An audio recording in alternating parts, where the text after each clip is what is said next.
We are still asking questions after the Virginia Aquarium and Marine Science Center provided life-saving anti-venom for a man whose pet snake bit him.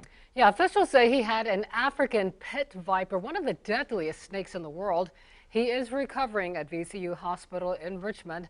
10 on your side's Jon Dowding spent the day talking to experts about this close call. And petting other snakes that we can because they're not venomous, obviously. Yeah. So, I mean, let's just talk about this. Luckily, thank God, the anti-venom from the Virginia Aquarium was rushed to Richmond and also anti-venom from the Smithsonian National Zoo in D.C. to save this man's life.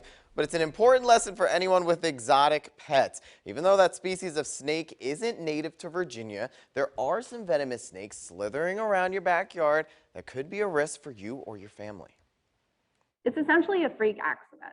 A freak accident made staff at the Virginia Aquarium move quickly over the weekend to save a man's life. Virginia State Police transported dozens of life-saving anti-venom vials from Virginia Beach to Richmond Sunday after a man's exotic and venomous pet snake bit him. We were able to pack up and have 35 vials ready to go, and they were actually picked up around 12:30, maybe 1 o'clock by the state police.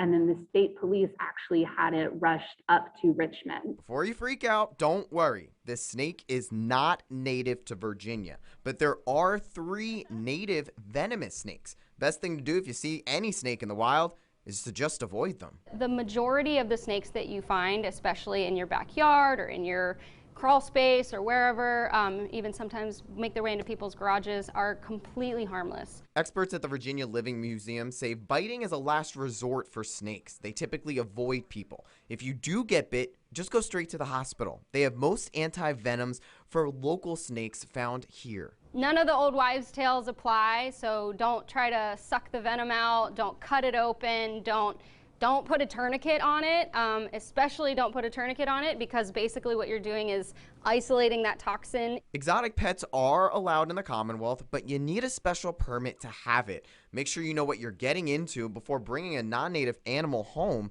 as a pet. When you have these very dangerous animals that you bring into your house, you're kind of assuming that risk with that. To start with your basic research of what those animals' basic requirements are going to be, and if you can actually meet those requirements. If you're looking at something exotic, look into permitting, make sure it is something you are allowed to have by law in the United States. All right, so 2 quick things. 1, the snakes we were holding are obviously not venomous. I love my life. 2, when the time comes, I'm sticking to a dog. We're still working to learn more about the condition of that man right now. If you're trying to be the next Joe Exotic from Tiger King, make sure you get a special permit for any non-native or exotic animal. I'm Jon Dowding, 10 on your side.